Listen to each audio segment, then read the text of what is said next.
한 주 전에도 말씀드렸지만 절기는 매년 그 비슷한 시기에 또 거의 같은 주제로 반복되잖아요.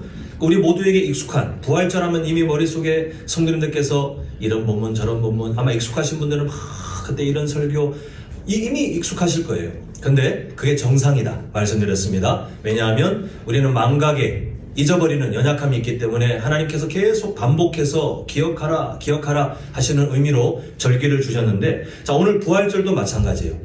반복해서 오늘 제가 함께 본문 말씀을 준비하면서 성도님들께서 야, 나 머리털 나고 처음 듣는다 이런 설교 절대 아니고, 부활절에 이런 메시지가 아니요, 이미 다 알고 계시는 말씀일 겁니다. 근데 함께 반복해서 기억하라고 하시는, 특히 오늘 우리가 좀 초점을 딱 맞춰야 될 게 뭐냐면, 부활하신 예수님께서 과연 나에게 현재 내 삶에 어떤 분이신가, 나는 그 주님 때문에 어떤 삶을 살게 되는 것인가, 우리가 여기에 한번 초점을 맞추고 함께 말씀을 보고자 합니다. 자, 먼저 첫 번째 영적 교훈, 우리 제목 함께 읽겠습니다. 시작. 부활하신 예수님이 우리의 삶이 되시는 만큼 우리는 영적 성장을 누리게 됩니다. 자, 오늘 본문 배경은 갈릴리 바다라고도 불리는 디베랴 호수인데, 제자들이 예수님을 만나서 처음으로 사람을 낚는 어부로 부름받는 그런 상징적인 장소이지요. 근데 본문을 보면 이 부활하신 예수님이 세 번째 만나주시는 것이라고 14절에 말씀하고 있는데, 지금 이미 이전에 이 제자들은 예수님을 눈으로 보았어요. 그리고 직접 손으로 만지기도 하고, 또 예수님의 음성을, 살아계신 부활하신 예수님의 그 음성을 귀로 듣기도 했었습니다. 근데 오늘 본문을 보면 여전히 제자들이 되게 무기력하게 보여요. 그 3절을 보면 읽질 않겠지만 3절을 보면 되게 가라앉아 있는 그 무기력한 상황 속에 베드로가 침묵을 깨고 나 그냥 물고기 잡으러 갈래. 그러니까 원래 어부였잖아요. 뭔가 새로운 비전이 생긴 건 아닙니다. 지금 무기력함에 빠져 있다 보니 예수님을 만나고 내려놨던, 이제 아예 버려놨던 자신의 원래 생업의 자리로 돌아가는데, 그렇다고 해서 이걸로 뭔가 큰 비전을 이루기 위한 것도 아니고, 그냥 갈 길을 모르니까 마음에 혼란만 있고 또 마음에 무기력함이 가득하니까 자기에게 익숙했던 자리로 도망치고 있는 것을 보게 됩니다. 다른 제자들도 그냥 의미 없이 따라가요. 그리고 밤새도록 물고기를 잡지만 결국 베드로를 비롯해서 제자들은 아무것도 하지 못하고 그렇게 완전한 실패를 경험하게 되는 것을 보게 됩니다. 오늘 좀 이상하지 않습니까?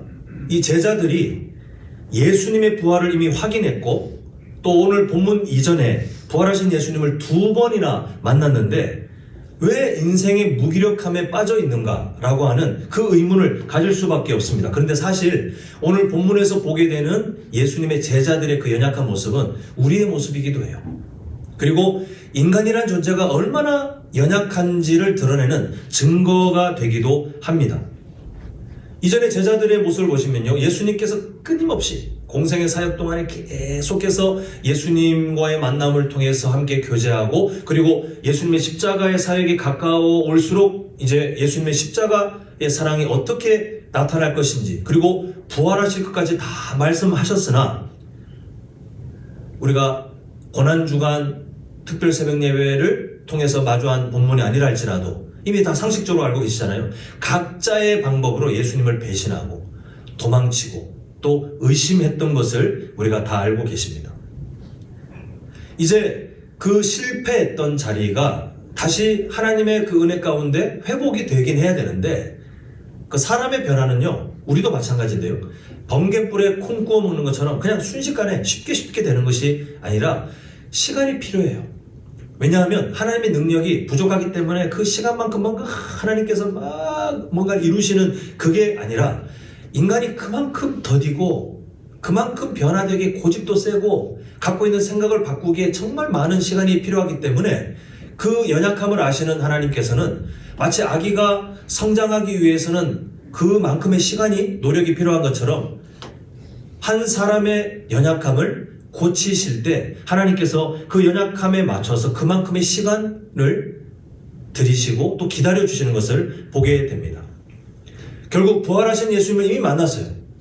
근데 그 부활하신 예수님을 만났지만 그 예수님이 자신의 삶이 되지 못하는 그 간극만큼, 부활하신 예수님이 계시지만 그 삶이 내 삶이 되지 못하는 그 격차만큼 제자들은 연약할 수밖에 없었는데 우리도 마찬가지라는 것입니다. 부활하신 예수님을 이미 알고 있지만 그런데 한번 돌아보십시오. 그 예수님이 내 삶이 되지 못하는 그 간격만큼 우리는 무기력함에 빠지기도 하고요. 우리는 실패하기도 하고요. 우리는 의도한 것과 다르게 실수하기도 합니다. 그만큼 우리는 서툴고 연약할 수밖에 없어요.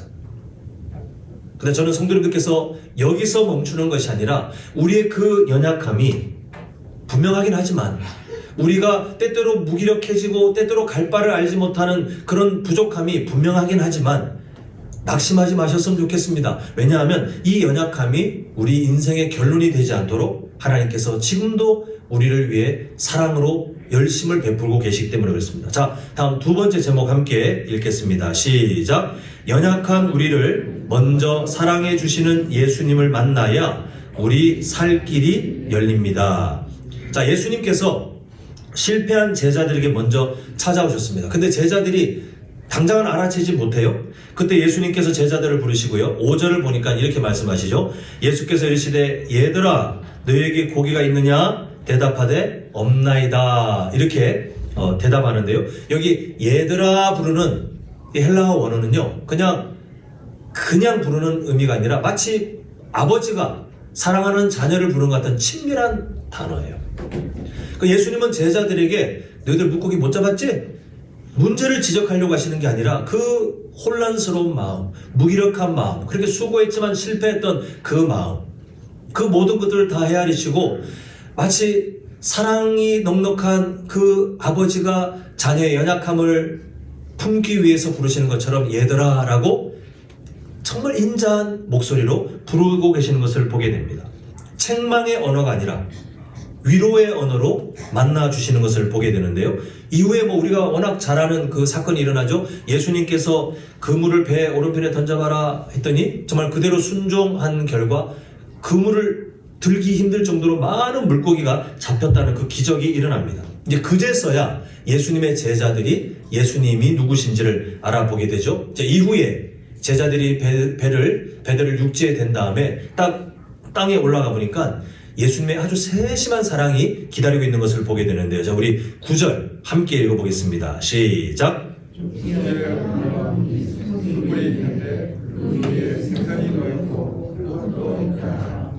자, 한번 생각해 보시면 오늘 그 요한복음 21장 전체를 다 읽진 않았지만 성도님들께서 이 21장 전체에서 어찌 보면 예수님께서 가장 바라시는 것, 가장 도달하고 싶은 목적지는 다른 제자들에게도 마찬가지지만 특히 베드로에게 네가 나를 사랑하느냐?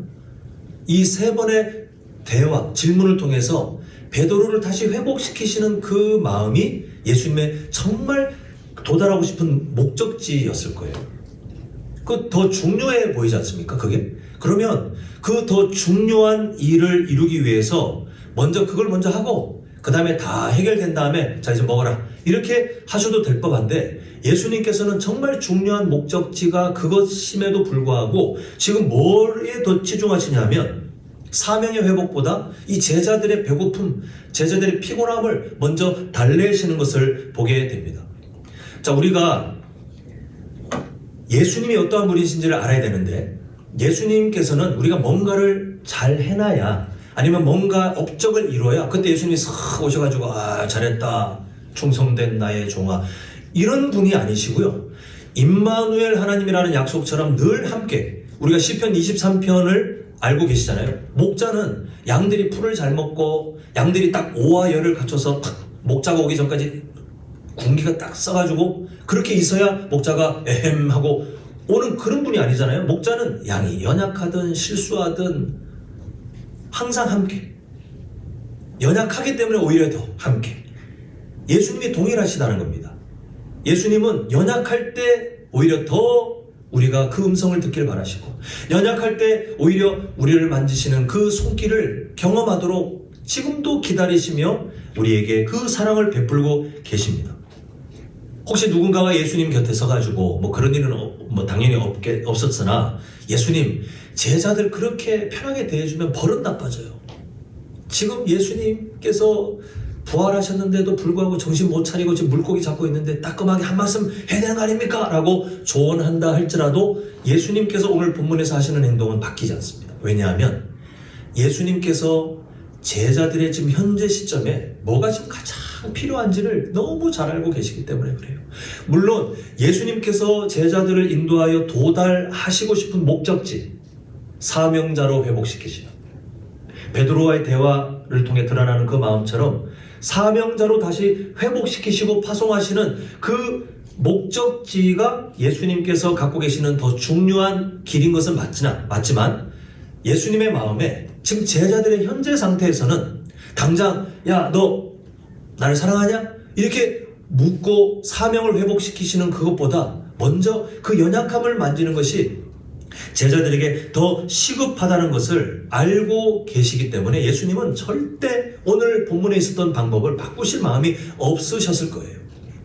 몇 번을 이 상황이 반복된다 할지라도 예수님께서는 제자들의 지쳐있는 그 마음과 몸을 어루만지시는 것에 더 우선해서 그 열심을 내는 것을 보게 됩니다. 그래서 음식을 미리 준비해 놓으셨어요. 우리도 우리나라의 문화도 그렇잖아요. 누군가 나를 위해 음식을 준비해서 먹게 하면 일단 거기서 나를 향한 사랑, 나를 향한 정성이 느껴지잖아요. 제자들이 땅에 딱 내려왔는데 예수님께서 준비해 놓은 음식, 예수님께서 자신들을 위로하시는 그 음식이 보여졌을 때 제자들의 마음에 일어났을 감정은 공포심이 아닙니다. 근심이 아니에요. 얼마나 마음이 따스하며 자신들 안에 있는 그 실패와 또 무기력함, 특히 베드로는 예수님을 그렇게 적극적으로 부정하며 그렇게 부인했던 그 잘못이 아직 스스로에게 남아있기 때문에 얼마나 마음이 무거웠을지. 그러나 예수님께서 그렇게 그들의 상한 마음을 어루만지시고 위로해 가시는 것을 보게 됩니다. 중요한 사실은 그 예수님, 부활하셔서 제자들을 지친 몸과 마음을 먼저 어루만지셨던, 그 연약함을 먼저 이해하셨던 그 예수님은 오늘날 우리에게도 동일하게 역사하신다는 사실이에요. 아까 전에 서두에 제가 말씀드렸잖아요. 오늘 초점, 과연 부활하신 예수님은 나에게 어떤 분이시며, 이 질문, 그 예수님은 내가 뭔가 잘해야 예수님으로 싹 등장하시는 것이 아니라 오히려 연약하기 때문에 지금도 선한 목자로 함께 계시며, 내가 부족하기 때문에 먼저 말씀하시고, 내가 한없이 실수하기 때문에 여전히 반복되는 그 잘못들이 남아있기 때문에 예수님께서는 임마누엘 하나님으로 내 삶을 지켜주시며 동행하고 계시는 것을 보게 됩니다. 그게 예수님의 열심이에요. 다른 종교의 신은 인간의 노력이 도달하면 그때 뭔가 하지만 하나님은 오히려 먼저 부족한 사람들에게 은혜를 베푸시고, 성도라고 하지만 여전히 부족한 우리에게 은혜를 베푸시고, 예수님의 그 말씀을 충분히 알고 있지만 또 반복해서 우리가 그 삶을 살아내지 못하는 우리의 연약함을 아시고, 우리의 그 삶을, 때로는 삶에 지쳐있는 우리의 몸과 마음을 아시면서 먼저 위로하시고 다가오시는 그 사랑의 예수님으로 함께 계세요. 우리가 할 일이 뭐냐? 그냥 죽기 살기로 먼저 나를 기다리시는 예수님을 바라보는 것, 죽기 살기로 그 예수님을 더 가까이 만날 수 있는 은혜의 자리를 내 삶에 더 많이 만들어 놓는 것, 우리가 할 일은 그것밖에 없어요. 그렇게 주님 만나는 은혜의 자리로 달려갈 때, 그때 예수님께서 준비해 놓으신 넉넉한 은혜를 우리가 누리게 될 것입니다. 자, 마지막 이제 세 번째 제목입니다. 함께 읽습니다. 시작. 예수님의 사랑을 경험한 성도는 반드시 사명의 자리를 향해 전진합니다. 자, 13절을 한번 보면요, 예수께서 가셔서 떡을 가져다가 그들에게 주시고 생선도 그와 같이 하시니라, 이렇게 말씀하고 있습니다. 음식 마련해 놓으신 다음에 예수님께서 더 적극적으로 하시는 게 뭐냐면, 마치 성찬식 때 제자들에게 떡을 떼주시고 음료를 나눠주셨던 것처럼 지금 예수님께서 제자들을 위해 준비해 놓으신 떡과 생선을 직접 제자들에게 나눠주시면서 먹어라. 너 배고프지? 밤새 물고기 못 잡아서 마음이 많이 상했지? 근데 그 손에 무슨 자국이 있어요? 십자가에서 죽으실 때 생겼던 못자국. 얼마 전에 도마가 확인했던 그 흉터. 자신을 위해 죽으셨던 그 예수님. 하나님의 아들이심에도 기꺼이 저주의 자리에 가셨던 그 예수님의 육신에 남아있는 그 흔적을 제자들이 음식을 받을 때마다 먹는 거예요.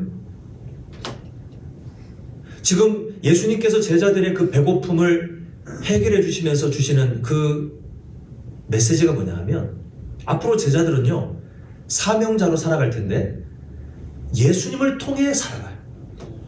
지금 자신들의 지쳐있는 마음이 예수님을 통해 다시 힘을 얻는 것처럼 예수님께서 주시는 일용할 양식을 통해 그 영적 양식을 통해 사도의 삶을 감당하게 될 거예요.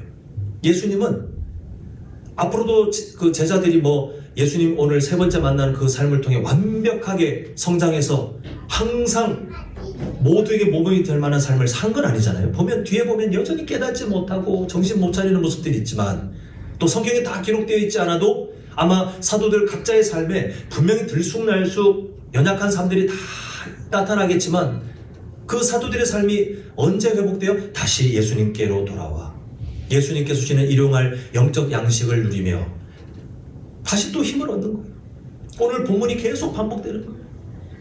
지금 예수님께서는 그 은혜를 주시는데 우리가 이제 오늘 본문 그 뒤에 일어날 우리가 읽지 않았던 그 본문 뒤에 워낙 유명한 예수님과 베드로의 대화를 통해서 결국은 예수님께서 베드로를 세우시는 것은 사명자예요. 그냥 책망하고 너 그때 왜 나한테 그렇게 서운하게 말했어? 그걸 말씀하시고자 하는 것이 아니라 베드로가 여전히 자신의 실패에 얽매여 있고 무기력해져 있는 그 삶을 오르만지셔서 다시 살아나도록 다시 사명자로 주님께서 기뻐하시는 그 삶을 초대교회 가운데 또 온 세상 가운데 함께 섬길 수 있도록 세워가시는데 예수님께서는 그 연약한 더딘 속도에 맞게 계속해서 맞춰주시면서 결국 세 번째 오늘 본문에 만나주신 후에 이제 대화가 일어나는 것을 보게 됩니다. 덕분에 베드로는 예수님을 배신했던 실패자의 삶에 갇혀 있다가 예수님께서 만나주심을 통해서 예수님께서 기뻐 사용하시는 사명자로 회복되는 것을 보게 돼요. 오늘 본문의 구조가 단순합니다. 자, 화면을 보시면 부활하신 주님을 만났지만 그 주님으로 살아가지 못하는 제자들은 첫 번째 만나고 두 번째 만났음에도 불구하고 여전히 무기력한 삶에 갇혀 있어요. 근데 예수님과의 만남이 일어나요? 근데 어떤 일이 있습니까? 이제 오늘 우리가 읽지 않았지만 그 뒤에 있는 사도행전까지 이어지는 일의 결과는 다 아시죠? 다들 처음에 무기력했던 그 삶과 완전 다른 성령에 충만하여 하나님의 나라를 위해서 헌신하는 그런 사도들로 살아가는 것을 보게 됩니다. 이 구조가 물고기 잡는 사건에 이미 예표가 되어 있었어요. 자, 보시면 빈 그물을 건졌는데 한 마리도 못 잡았어요. 무기력한 실패의 삶. 그러니까 누가 만나주셨어요? 예수님께서 오셔서 배 오른편에 대는 그 그물을 던져라. 근데 물고기가 153마리나 잡혀서 들어올리기 힘들 정도의 풍성함을 누리게 됩니다. 오늘 이 구조는요 우리 삶에 똑같이 그대로 적용되는 것을 보게 돼요. 우리는 여전히 연약해요. 무기력한 삶을 경험하게 됩니다. 성도님들 종료주일 지나고 고난주간 특세 동안에 열심히 함께 마음을 최선을 다해 함께 하셨던 성도님들의 마음, 그리고 오늘 부활절 감사 예배로 또 함께 하시는 마음, 근데 앞으로 이대로 승승장구하실 거라고 저는 생각하지 않습니다. 왜냐하면 우리가 연약해서 그래요. 우리가 상상하기 힘든 그런 연약함들이 우리의 삶의 발목을 잡고 마치 오늘 본문의 그 제자들의 모습처럼 무기력하게, 이미 예수님을 알고 있는데 십자가의 죽으심도 받고 부활하신 예수님도 만났고 그 음성도 알고 그 은혜도 누렸는데 다시 우리가 무기력해지고 갈 길을 알지 못하고 그저 익숙한 곳으로 도망치는 그런 삶이 될 수 있어요. 우리는 그런 연약함이 있습니다. 근데 걱정하지 마시라는 거예요. 우리에게 빈 그물과 같은 우리의 실패의 자리가 있다 할지라도 예수님께서 우리를 먼저 만나 주시려고 이미 기다리고 있어요. 우리가 못 볼 뿐. 근데 그 은혜가 강권적으로 이 삶을 끌어가시고 우리를 위로하시는 예수님을 삶에서 경험하잖아요. 그러면 우리의 실패의 자리였는데, 그전에는 도망쳤던 자리였는데, 그전에는 내가 꿈도 꾸지 못할 자리였는데 하나님께서 세우시는 사명의 자리에 우리가 다시 순종하게 되어 있어요. 아까 전에 우리가 함께 읽었던 세 번째 제목, 제가 다시 읽어드리면, 예수님의 사랑을 경험한 성도는 반드시 사명의 자리를 향해 전진합니다. 우리가 함께 읽었는데 그게 진리예요. 우리의 의지로, 우리의 결단으로 해봤자 얼마 못 가요. 견디지 못합니다. 그런데 예수님과의 만남, 그냥 예수님이 아니라 부활하신 예수님, 지금도 생명으로 나와 함께 계시는 그 임마누엘 하나님, 그냥 이론상에 부활하신 예수님이 아니라 그 예수님이 내 삶에 여전히 함께 계시고 나의 모든 마음의 연약함까지도 다 알고 계시는, 우리가 그 진리를 마주하며 매일마다 그 주님과 동행하는 만큼 우리는 삶의 회복을 경험하게 되어 있습니다. 로마서 8장 36절을 보면요, 이렇게 되어 있죠. 기록된 바 우리가 종일 주를 위하여 죽임을 당하게 되며 도살 당할 양같이 여김을 받았나이다, 이렇게 하는 것처럼 예수님을 믿고 살아가는 그 삶에 참 많은 고난이 있을 수 있고, 사명의 버거움, 특히 거룩한 손해라는 주제를 우리가 지난 한 주 동안 자주 봤잖아요. 그런 주제를 우리가 마주하게 될 때 참 힘들어요. 근데 우리가 도달할 말씀은 37절의 고백입니다. 자, 우리 당당하게 함께 읽겠습니다. 시작. 그러나 이 모든 일에 우리를 사랑하시는 이로 말미암아 우리가 넉넉히 어떻게 됩니까? 예, 이게 약속되어 있어요. 어떤 때는 또 무기력함에 빠지실 수도 있겠지만, 어떤 때는 실패를 경험하실 수도 있겠지만, 어떤 때는 정말 내가 지금 뭘 해야 될지 모르고 그냥 나에게 익숙한 대로 먹고 사는 문제에 매몰돼가지고 그냥 교회 왔다 갔다 종교 생활에 집중하고, 그런 연약함에 빠질 수도 있겠지만, 그러나 모든 일에 우리가 어떻게 이기냐면 노란색 것이 뭐라고 되어 있죠? 우리를 사랑하시는, 그 우리를 사랑하시는 분은 부활하신 예수님이에요. 제자들에게 다가오셔서 음식을 마련해 놓으시고, 이거 먹어라, 많이 피곤했지, 많이 실망했지. 그 예수님은 동일하게 우리를 사랑하시는 예수님이에요.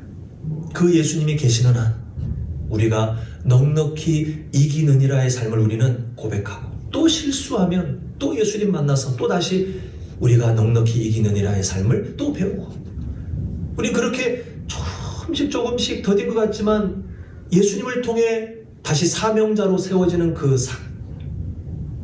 삶을 반복해서 배우다가 어디로 가는 거예요? 나중에 때가 되면 천국 가는 거예요. 그게 성도의 삶인 것을 보게 됩니다. 이제 말씀을 맺겠습니다. 제자들에게 부활하신 예수님은 그냥 부활하신 예수님이 아니라 오늘 보신 것처럼 제자들의 제자들의 그 현실 자체를 만지는 능력, 소망이 되어주셨어요. 우리에게도 그 예수님은 동일하게 우리를 사랑하고 계신다는 사실을 꼭 기억하셨으면 좋겠습니다. 예수님은 과거에 살아나셨구나의 주인공 정도가 아니라 지금 내 삶을 그렇게 만지시는 분이에요. 지금 내 삶의 소망이 되어주고 싶으신 분, 또 실제로 소망이 되어주시는 분, 실제로 내 삶에 넉넉히 이기느니라의 삶을 우리에게 가르쳐주고 싶으신 그 예수님이신 것을 우리가 다시 말씀을 통해 함께 살펴보았습니다. 우리 그 은혜를 기억하며 세 가지 영적 교훈 다시 한번 돌아보겠는데요. 함께 읽겠습니다. 시작. 부활하신 예수님이 우리의 삶이 되시는 만큼 우리는 영적 성장을 누리게 됩니다. 오늘 제자들은 그렇지 못했잖아요. 근데 그렇지 못했던 삶을 예수님은 그냥 두지 않으시고 위로하시고 만지시고, 그래서 부활하신 예수님이 그 제자들의 삶이 되도록 인도해 가시는 것을 보았습니다. 자, 두 번째, 시작. 연약한 우리를 먼저 사랑해 주시는 예수님을 만나야 우리 살 길이 열립니다. 저는 성도님들께서 이 약속이 변치 않는 확신과 소망이 되셨으면 좋겠어요. 죄책감에 빠져서 아, 예수님이 내 곁에 안 계시겠지. 내가 아무리 다가가봐야 예수님을 어떻게 만나? 염치 없네. 이런 거 생각하는 것 자체가 교만이에요. 그냥 염치 불구하고 무조건 기회가 닿는 대로 예수님께로 달려갈 수 있는, 이미 나를 기다리고 계시는 그분께로 달려갈 수 있는 우리 모두가 되길 바라면서요. 자, 마지막 세 번째 있습니다. 시작. 예수님의 사랑을 경험한 성도는 반드시 어디로 가요? 사명의 자리를 향해 전진합니다. 중요한 진리가 있는데요. 저를 따라합니다. 은혜는 감정의 만족이 아니라 사명의 순종함으로 증명된다. 아, 나 지금 은혜 받은 것 같아. 이렇게 느껴지실 때도 있을 겁니다. 왜냐하면 하나님의 은혜는 우리의 감정에도 충만한 기쁨을 주시거든요. 근데 잘 분별해 보시면 되는데요. 아, 내가 지금 뭔가 느끼는 것 같아. 뭔가 기쁘고 만족감이 있고, 여기서 멈추시면 그거 가짜예요. 진짜 은혜는요, 우리의 삶을 바꿔요. 순종하게 만들고 감당하게 만들고 하나님께서 주실 삶을 바라보게 만들어요. 성도님들의 삶이 하나님의 은혜 앞에 어떤 삶을 경험하실지 스스로 잘 판단할 수 있는 지혜를 꼭 가지셔서, 아, 예수님의 사랑을 경험한 사람은 반드시 주님께서 기뻐하시는 사명의 자리로 전진하게 되어 있는데, 나는 과연 그 은혜를 내가 누리고 있는가? 그 은혜가 내 삶에 반영되고 있는가? 잘 돌아보셔서, 아까 전에 보았던 로마서 8장 37절 말씀처럼 우리를 사랑하시는 예수님 때문에 사명의 자리 가운데서 넉넉히 이기느니라, 그 삶을 매일마다 배우고, 실수해도 또 배우고, 실패해도 또 배우고, 연약해도 또 배우게 되는 우리 부활의 주님 때문에 그렇게 살아가시는 복된 인생 되시기를 간절히 축원합니다.